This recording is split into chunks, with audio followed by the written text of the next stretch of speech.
Olá, seja muito bem-vindo, muito bem-vinda a mais um Filosofia para Todos, diretamente aqui da Rádio Vibe Mundial 95,7 FM. O nosso programa todas as sextas-feiras às 18h30 para falar um pouco sobre filosofia e trazer um pouco da filosofia para o nosso dia a dia aqui. Vamos começar. Hoje a gente vai falar sobre o charlatanismo pelo viés da filosofia. Você já parou para pensar nisso? O que é um charlatão e como é que ele é encarado pela filosofia? Tem um filósofo, gente, talvez você já tenha ouvido falar dele. O nome dele é Schopenhauer. E ele é um filósofo muito conhecido por ser meio pessimista, vamos dizer assim. Ele tem uma visão bem pessimista do mundo. Tem até alguns memes, às vezes, que aparecem na internet mostrando o lado pessimista da vida e colocando uma imagem dele. Ele era um cara que tinha uma relação muito complicada com a mãe e que hoje a gente, olhando essa relação pelas cartas que eles trocavam, é alguma coisa até engraçada de ver. Porque ela achava ele um comum, alguém que não tinha nenhuma inteligência, e ele é um grande filósofo, um cara reconhecido. Ele fala muito, em alguns trabalhos dele, sobre o charlatanismo. E o que ele quer dizer com isso? Aí eu quero pegar esse gancho do Schopenhauer para a gente conversar sobre isso. O charlatanismo, na visão dele, era algo que estava ligado a um estilo de comunicação, a um pedantismo e a uma obscurosidade. Então vamos entender o que são essas coisas. O pedantismo, ser pedante, é ser arrogante. E arrogante num sentido ruim, porque às vezes você pode ser arrogante num sentido bom. Talvez a gente nunca parou para pensar que a arrogância tem um sentido bom, mas a palavra arrogância vem de rogar. E quando a gente roga alguma coisa, a gente está pedindo alguma coisa para o divino, ou desejando alguma coisa muito boa. E quando a gente fala de arrogar, de não rogar, é quando a gente não está pedindo nada para ninguém, nem para o divino. Talvez a gente está falando em nosso próprio nome. E muitas vezes falar no nosso próprio nome é positivo, porque a gente acaba se responsabilizando por aquilo que a gente fala e faz. Então ser arrogante nem sempre é ruim. Agora tem aquela arrogância que ela é uma arrogância orgulhosa, que é aquela coisa da pessoa se achar a última bolacha do pacote, ou a penúltima bolacha do pacote, enfim. E aí o pedantismo, ele tá dentro dessa ideia de ser alguém que se acha muito mais do que é.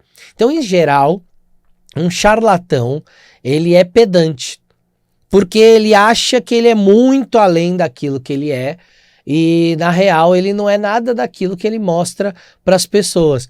Ele mostra uma coisa quase como um super-homem, uma Mulher Maravilha, mas no fundo é uma pessoa normal, ou que não tem grandes aprendizados numa área, mas ela vende aquilo de uma forma como se ela realmente fosse o expert ou a expert naquela área.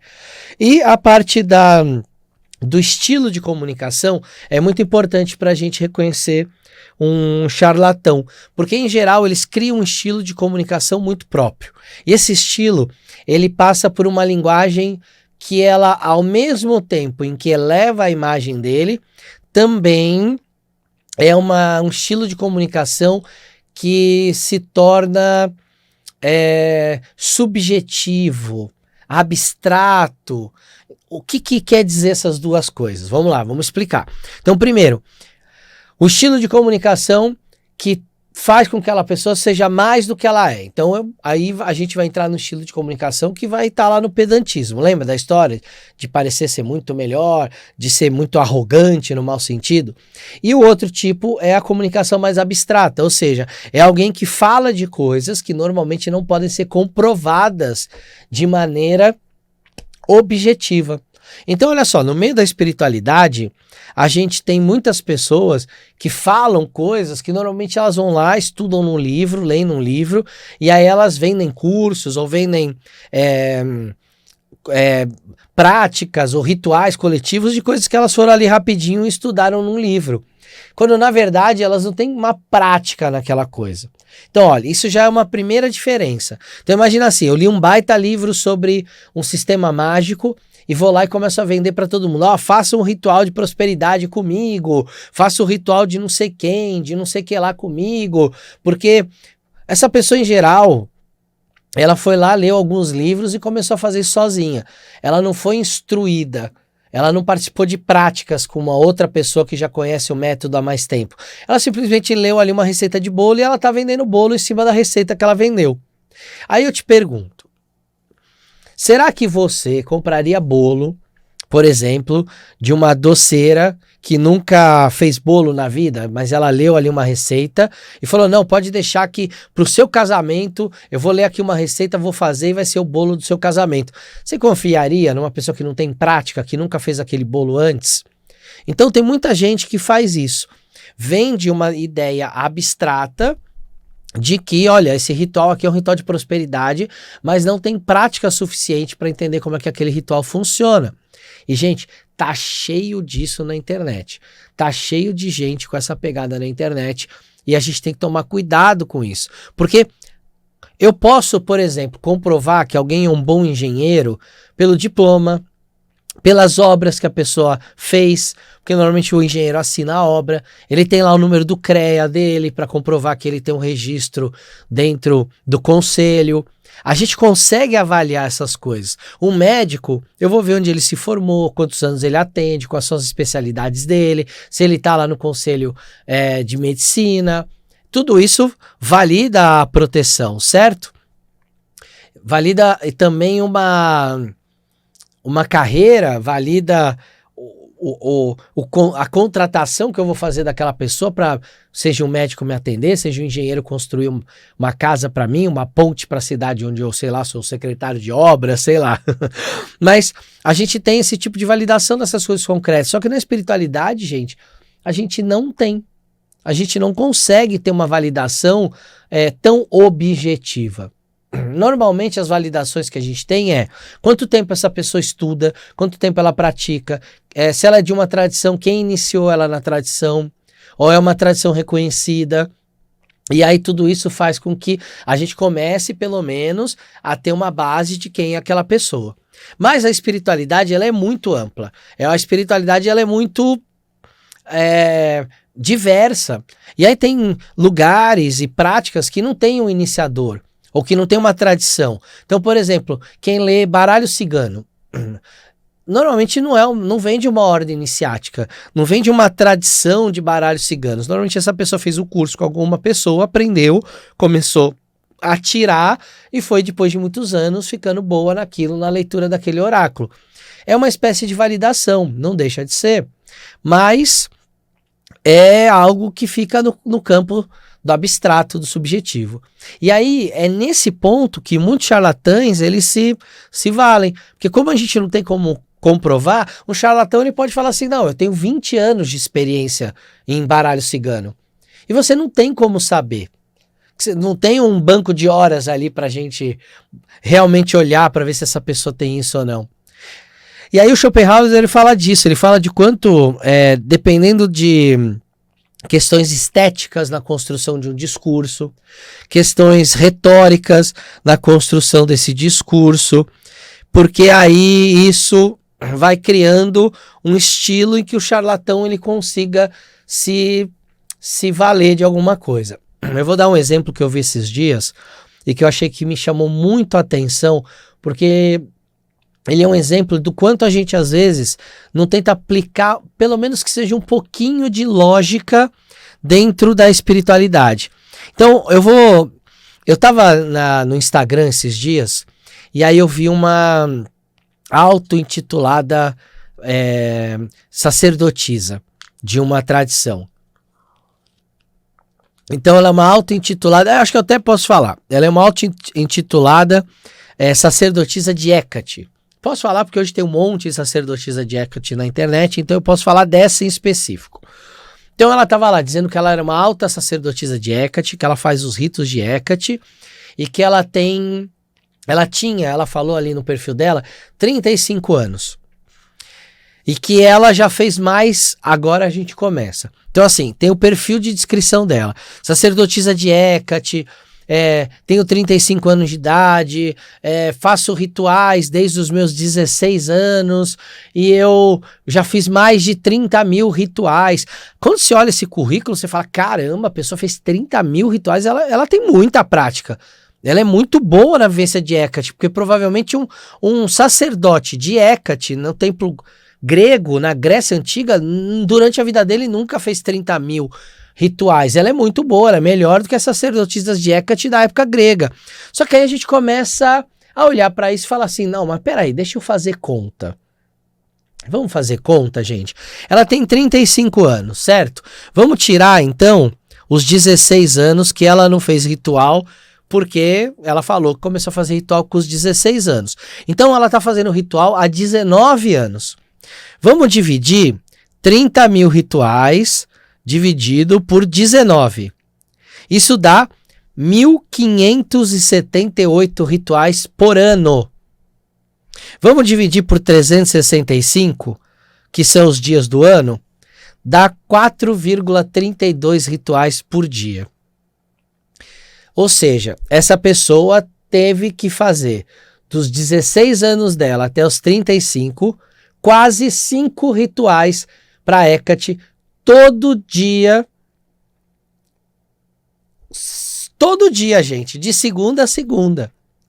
E aí, esses rituais que essa pessoa está falando lá na página dela, são rituais em que ela diz que faz para outras pessoas, ou seja, pessoas que contratam ela para fazer. Vamos lá, 5 rituais por dia.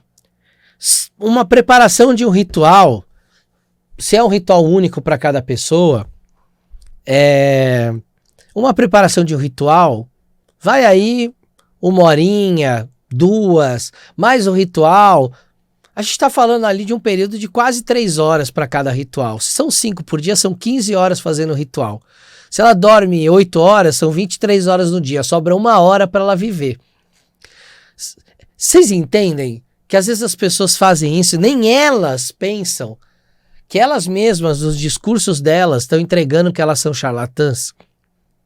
Essa pessoa podia ter falado, sei lá, mais de 500 rituais entregues. Ninguém ia duvidar. Mas quer colocar 30 mil. E aí talvez tenha alguma explicação muito bizarra. Não, é porque cada vez que eu coloco o nome de 10 pessoas num ritual, eu conto como 10 rituais. Então não são 10 rituais, é um ritual só que você colocou uma galera ali, se tornou um ritual coletivo. E, gente, se a gente começar a pesquisar e olhar e ver de verdade, a gente vai ver que tá cheio de gente assim na internet. Gente que apareceu aí pós-pandemia, por exemplo, e que virou o influencer da magia, um influencer do mundo espiritual e que não tem tempo de prática nenhuma para lidar com um ritual sério ou com uma questão séria de espiritualidade. Quantas vezes não vejo pessoas chegando com problemas seríssimos e que falando assim, eu tava lá fazendo um processo com tal pessoa, mas a hora que o meu problema ficou sério de verdade, a pessoa sumiu. Ou eu paguei lá X mil reais por um ritual e a pessoa sumiu. E aí não entregou o ritual, não me mandou nada sobre o ritual. E eu não sei se ela fez o ritual. Eu não sei se a minha vida vai andar, não vai andar. Eu tô perdida, porque a pessoa mandou um áudio lá e aí um amigo meu falou que também fez o ritual com aquela pessoa e ela mandou o mesmo áudio, igualzinho. E aí você fala, caramba, por que a gente tem essa sanha ou essa vontade de fazer rituais com qualquer pessoa, com qualquer guru, com qualquer mestre, sem conhecer a história de verdade da pessoa? Ou acreditar no que aquela pessoa fala sem validar isso com pares, por exemplo. Já que não é uma área, vamos dizer assim, da espiritualidade que a gente tem um conselho regional, estadual, o que quer que seja, a gente não consegue validar, mas pelo menos os pares validam, né? Pergunta para uma outra pessoa, você conhece tal magista, conhece tal mãe de santo, conhece tal XYZ? Conheço, e aí, o que você sabe da história? Não, é sério, realmente conheço há 20 anos, estuda isso há 20 anos, há 30 anos, e aí você pode falar, não, beleza, essa pessoa é confiável. Ou chega a falar assim, não, essa pessoa tá 1 ano aí na internet fazendo isso. É uma pessoa que tá vendendo esse tipo de curso, de atendimento há 1 ano. Aí eu falo, olha, se o problema for só querer ali tirar carta para ver se seu namorado ou sua namorada vai voltar com você, talvez essa pessoa consiga te atender, 1 ano de prática ela consegue. Mas se o problema for mais sério, essa pessoa não vai ter experiência para te atender. Pensa bem, você vai tá com um problema seríssimo de saúde. Precisa fazer uma cirurgia, sei lá, de cérebro, uma cirurgia intracraniana. E aí você vai escolher o quê? Um médico que fez uma cirurgia, ou um médico que já é especialista nisso? Você vai procurar alguém para mexer no seu cérebro, uma cirurgia tão delicada, mexer numa área lá delicada, você vai procurar alguém que tem experiência. Por que a gente foge disso no meio espiritual, né? Isso já não é a primeira vez que eu falo isso aqui no programa, nem no canal, nem no Conhecimentos da Humanidade. Por que a gente faz isso? Por que a gente procura esse tipo de coisa? A gente precisa correr atrás de quem pode dar para nós um pouco de experiência. Então, como é que a gente identifica um charlatão? Primeiro, ele não tem pares que validam ele. Pelo contrário, você olha as pessoas sérias que estão há mais tempo praticando magia ou isso, as pessoas falam, olha, isso aí é picaretagem, esse cara é charlatão, não sabe o que está falando, o que está fazendo. Segundo, o próprio discurso da pessoa. Se é um discurso extremamente pedante, em que ela se coloca numa posição de ser o mestre, o guru, ou que seja a pessoa infalível, já foge, porque não existe pessoa infalível. Não existe mestre encarnado.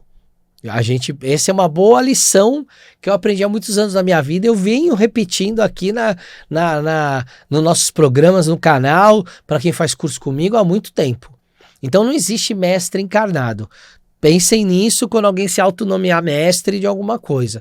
Talvez em alguns lugares, como na maçonaria, onde você tem lá os graus, e o 3º grau, o grau de mestre, mas aí é uma questão de nomenclatura.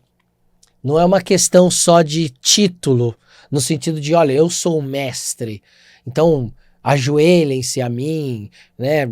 Beijem o lugar aonde eu passo.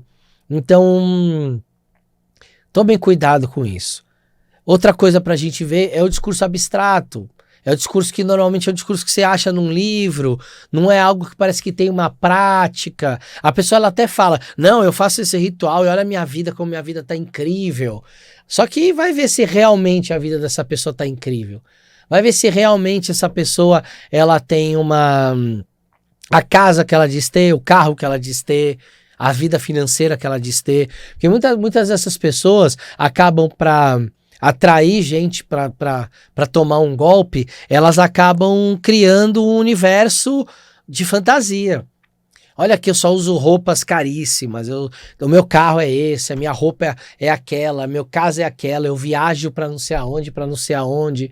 E normalmente as pessoas que realmente têm coisas, ou que conseguiram algum sucesso financeiro através de práticas espiritualistas, e vamos lembrar que a prática da vida aqui na Terra, ela inclui saúde, alimentação, dinheiro, inclui tudo isso quando a gente está encarnado. Então não é um problema ter prosperidade. Mas só toma cuidado com que tipo de pessoa você está se aliando para ter sua prosperidade, que talvez você vire uma pilha dessa pessoa. Você só está lá para dar sua energia financeira de prosperidade para essa pessoa e ela está prosperando e você... Talvez ele tá ganhando uma migalha aqui, uma migalha ali. Ai, nossa, eu tava sem emprego, de repente consegui um emprego. Nossa, tô muito feliz, foi por causa do ritual de prosperidade que eu fiz lá com o fulano. Só que talvez aquele emprego já era para estar acontecendo para você. Se fosse prosperidade de verdade, talvez viesse o emprego dos seus sonhos. Aquilo que você falou, puta, eu sempre quis trabalhar com isso e não consegui. Então, presta atenção no pedantismo, gente que fala, eu sou demais, eu sou isso, sou aquilo, e o resto não presta, esse tipo de discurso pedante. O discurso vazio, e quando eu digo vazio, não é que ele é vazio de conteúdo, às vezes ele é muito cheio de conteúdo, mas ele é vazio de comprovação prática. E o não reconhecimento dos seus pares, isso pode ajudar muito a você identificar um charlatão e fugir do charlatanismo, porque a espiritualidade é coisa séria. Então, analisemos os discursos, analisemos o que as próprias pessoas falam, que a gente consegue desmascarar os charlatões de verdade e consegue, os charlatães de verdade, e consegue descobrir quem são as pessoas sérias no meio espiritual, certo? Então, a gente se vê sexta-feira que vem, às 18h30, em mais um Filosofia para Todos. Um beijo no coração e esfirras para vocês. Beijos.